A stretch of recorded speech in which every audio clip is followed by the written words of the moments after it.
BJP నేతలపై కాంగ్రెస్ ముఖ్య నాయకులు ఆపరేషన్ ఆకర్ష్ ను ప్రయోగిస్తున్నారు. ఇప్పటికే రాజగోపాల్ రెడ్డి బీజేపీని వీడి సొంత గూటికి చేరడంతో కాంగ్రెస్ నుంచి గతంలో పార్టీని వీడిన వారి కోసం హస్తం నేతలు వలవేస్తున్నారు.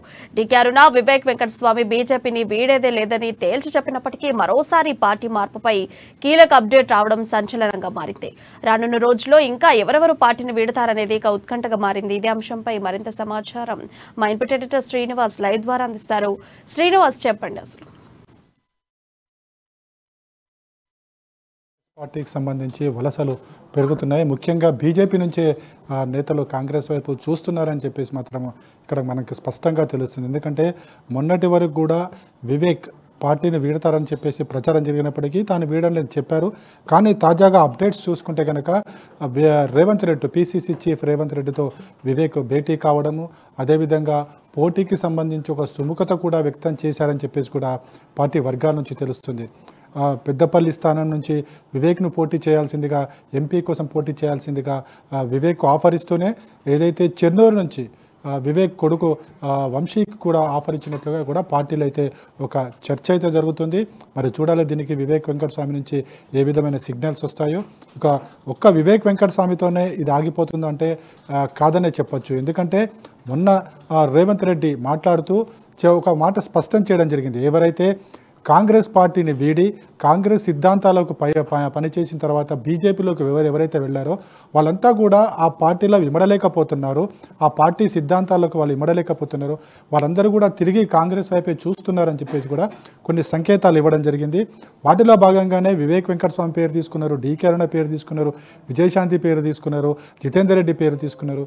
సో ఇప్పుడు మనం చూసుకుంటే కనుక ఆ రోజు రేవంత్ రెడ్డి చేసిన కామెంట్స్ ఇప్పుడు చూసుకుంటే కనుక దానికి కరెక్ట్గా సరిపోతున్నట్లుగా కనిపిస్తుంది. అందుకే మొన్నటి వరకు కూడా వివేక్ రానంటూనే ఈరోజు సుముఖత వ్యక్తం చేయడం ఇక్కడ చూడాల్సిన అంశము. మరోవైపు చూసుకుంటే కనుక డీకే అరుణ కూడా స్పష్టం చేయడం జరిగింది, తాను పార్టీని వీడడం లేదు, బీజేపీలను కొనసాగుతానని చెప్పినప్పటికీ కూడా ఇప్పుడు రాజకీయ పరిణామాలు మారుతున్న క్రమంలో ఎవరు ఎప్పుడు ఏ పార్టీలో ఉండబోతున్నారని కూడా చెప్పలేని పరిస్థితి.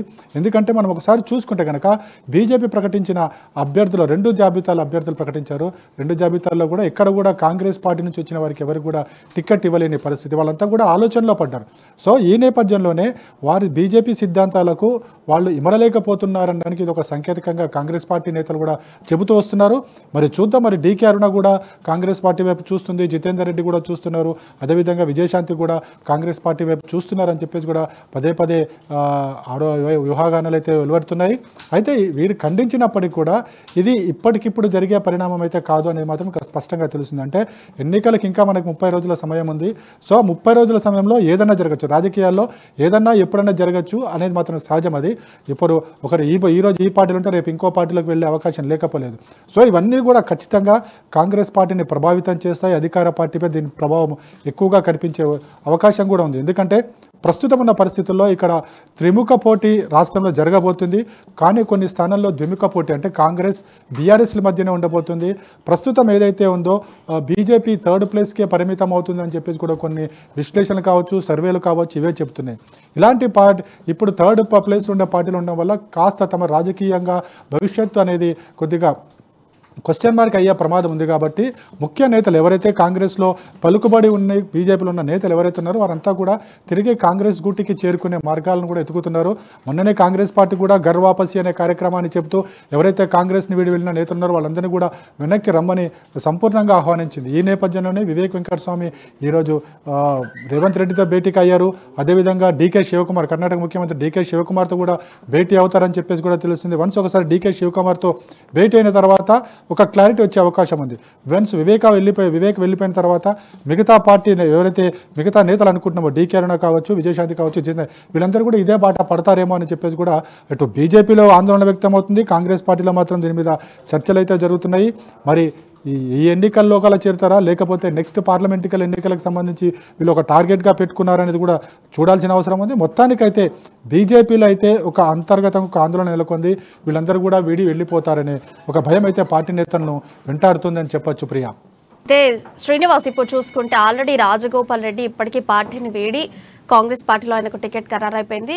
ఈ ఇటుపక్కన చూసుకుంటే ఇప్పుడు వివేక్ ఆల్రెడీ చెన్నూరులో బీజేపీ నుంచి టికెట్ కన్ఫర్మ్ అయినప్పటికీ కూడా ఆయన కాంగ్రెస్ వైపే మొగ్గు చూపడం జరుగుతుంది. అంటే ఆయన బీజేపీలో ఇమ్మడలేకపోతున్నారని మనం అర్థం చేసుకోవచ్చు. అంటే ఇలాంటి నాయకులు ఇంకా బీజేపీలో ఎంతమంది ఉన్నారు ఇమ్మడలేకపోయేటువంటి నాయకులు బీజేపీతో?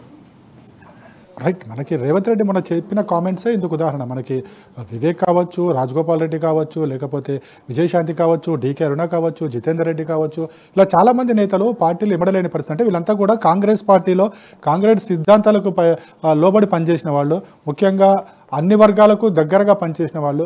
సో బీజేపీ అనేది ఒక వర్గానికి చేరువగా పనిచేస్తుందనే ఒక అపవాదం ఏదైతే ఉందో దానికి అనుగుణంగా వీళ్ళు పనిచేయలేని పరిస్థితి ఉంది అని చెప్పేసి కూడా తెలుస్తుంది. అయితే ఇప్పుడు మనకి అదేవిధంగా చూసుకుంటే కనుక కాంగ్రెస్ నుంచి వచ్చిన నేతల్లో ఇప్పటికీ కూడా బీజేపీ నమ్మడం లేదు అనేది కూడా కష్టం. ఎవరైతే కాంగ్రెస్ వీడిన నేతలు ఉన్నో వాళ్ళలో ఒక అనుమానాలు అయితే లేవతున్నాయి. ఎందుకంటే మొదటి లిస్టులో ఎక్కడ కూడా కాంగ్రెస్ వీడిన నేతలు ఎవరికి కూడా టికెట్ ఇవ్వలేదు. సో ఇప్పుడున్న పరిస్థితుల్లో పార్టీలు అందరూ కూడా ఇదే ఒక ప్రశ్నార్థకంగా అయిన పరిస్థితి.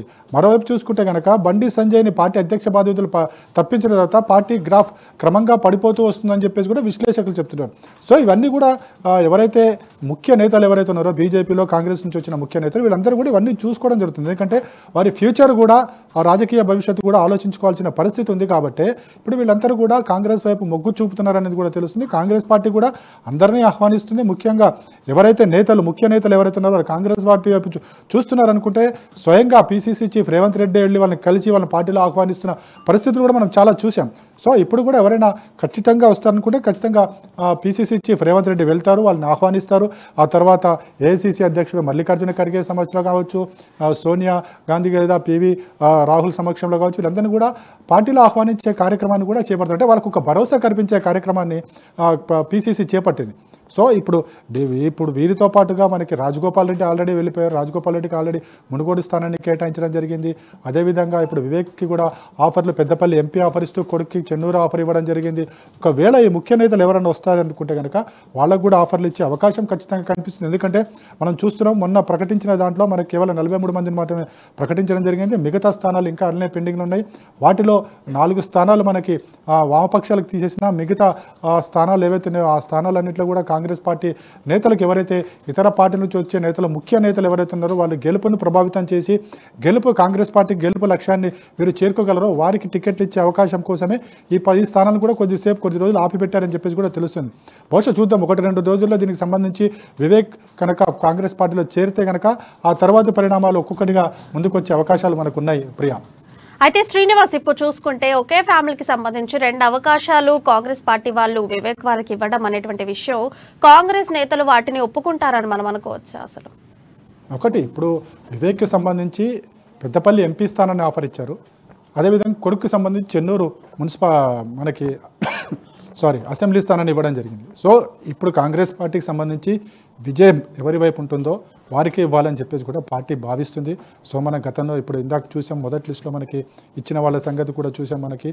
అదేవిధంగా ఇప్పుడు కూడా విజయం గనక వాళ్ళు ఖచ్చితంగా గెలుపొందుతారంటే కనుక ఖచ్చితంగా వాళ్ళకే టికెట్ ఇచ్చే అవకాశం లేకపోలేదు. ప్రియా, ఇప్పుడు చూసుకుంటే డీకే అన్న విషయం చూసుకుంటే పార్టీ మారినటువంటి అంశాలు న్యూస్లో రావడం చూసి ఆవిడ మీడియాపై విరుచుకుపడడం జరిగింది. అంటే పార్టీ మార్పు మేము ఇంకా ఏం కన్ఫర్మ్ చేయకముందు ఎందుకు చెప్తున్నారు? మరి ఆవిడే ఇప్పుడు తీసుకొచ్చి ఆమె మారే అంశాలు కనిపిస్తున్నాయి. దీన్ని మనం ఎలా చూడొచ్చు? ఒకటి రాజకీయ పార్టీలు రాజకీయ నేతలు అనేది వారికి కొన్ని వ్యూహాలు వేరే ఉంటాయి. అంటే ముందు చేరుతున్నట్టు చెప్పరు, ఆ తర్వాత జరిగే క్రమాన్ని మన పరిణామాలు అన్నీ చూస్తున్నాం. ఒక్కటి డీకే విషయంలో కావచ్చు, వివేక్ వెంకటస్వామి కూడా అదే అన్నారు, అంతకుముందు రాజగోపాల్ కూడా అదే అన్నారు. అంటే ప్రతి వ్యక్తి కూడా మార్చేటప్పుడు కొద్దిగా వెనక ముందు ఆలోచించుకుంటారు. సో బహుశా డీకే అరుణ కావచ్చు, లేకుంటే విజయశాంతి కావచ్చు, బహుశా ఆలస్యం కావచ్చేమో కానీ చేరే అవకాశాలు మాత్రం స్పష్టంగా ఉన్నాయని చెప్పేసి కూడా కాంగ్రెస్ పార్టీ నేతలే చెప్తున్నారు. అయితే శ్రీనివాస్ ఇప్పుడు చూసుకుంటే డీకే శివకుమార్ తోటి వివేక్ భేటీ అయ్యే అవకాశాలు కనిపిస్తున్నాయి. వీరిరువురు ఏం మాట్లాడే అవకాశాలు ఉన్నాయంటారు? దీని తర్వాతనే వివేక్ పార్టీ మారే అవకాశాలు ఉన్నాయంటారు? అంటే డీకే శివకుమార్ ఇప్పుడు ఖచ్చితంగా తెలంగాణకు సంబంధించి కావచ్చు, కర్ణాటకలో ముఖ్యమంత్రిగా పనిచేస్తున్నారు. అయితే డీకే శివకుమార్ తెలంగాణకు సంబంధించి కొన్ని వ్యూహాత్మకంగా ఆయన వ్యవహరిస్తున్న పరిస్థితి. ఎందుకంటే ఒక హామీ, పార్టీని వీడిన నేతలకు హామీ కల్పించే బాధ్యత అంతా కూడా డీకే శివకుమార్ తీసుకున్నట్లు తెలుస్తుంది. డీకే శివకుమార్తో భేటీ అయిన తర్వాత వివేక్ వెంకటస్వామిలో ఏదైతే కాంగ్రెస్ పార్టీలోకి వస్తారు అని చెప్పేసి ఏదైతే మనకి వస్తున్నాయో వీటికి స్పష్టత చేకూరే అవకాశం ఉంది, వీటికి బలం చేకూరే అవకాశం ఉంది. వన్స్ ఒకసారి డీకే శివకుమార్తో భేటీ అయిన తర్వాత పార్టీ మార్పు ఖచ్చితంగా ఉంటుందని చెప్పేసి పార్టీ విశ్లేషకులు భావిస్తున్నారు. ప్రియా, శ్రీనివాస్, ఇప్పుడు చూసుకుంటే కాంగ్రెస్ పార్టీలో ఇంకా కేవలం 19 నియోజకవర్గాలు మాత్రమే మిగిలిపోయి ఉన్నాయి. ఇక ఇలాంటి నేపథ్యంలో ఇంకా ఎంతమంది నేతలకు ఎరవేసే అవకాశం ఉందంటారు? 19 మందిలో అంటే ఇంకా ఏ నేతల్ని హస్తం పార్టీ వైపు చూపించుకునేటువంటి అవకాశం ఉందంటారు? కాంగ్రెస్ పార్టీ ఓపెన్గానే చెప్పింది ఘర్ వాపసి అని చెప్పేసి. అంటే కాంగ్రెస్ పార్టీని వీడిన నేతలు ఎవరైతే ఇతర పార్టీలు ఉన్నారో వాళ్ళందరూ కూడా వెనక్కి రావచ్చు. బలమైన నాయకులందరూ కూడా వెనక్కి రండి, కాంగ్రెస్ పార్టీలో చేరండి, కాంగ్రెస్ పార్టీతోని పూర్తి విశ్వాసము నమ్మకము కలిగిస్తుందని చెప్పేసి కూడా పార్టీ నేతలు చెబుతున్నారు. అవసరం అనుకుంటే వాళ్ళకి టికెట్లు కూడా ఇస్తున్న పరిస్థితి మనం చూస్తూనే ఉన్నాము. సో వాళ్ళు గెలుస్తారు, వాళ్ళు ఖచ్చితంగా కాంగ్రెస్ పార్టీ విజయానికి వారు తోడవుతారు అనుకుంటే కనుక ఖచ్చితంగా వారికి అందరికీ కూడా టికెట్లు ఇచ్చే ఆ ఛాన్సెస్ కూడా, అవకాశాన్ని కూడా కాంగ్రెస్ పార్టీ చూస్తుంది.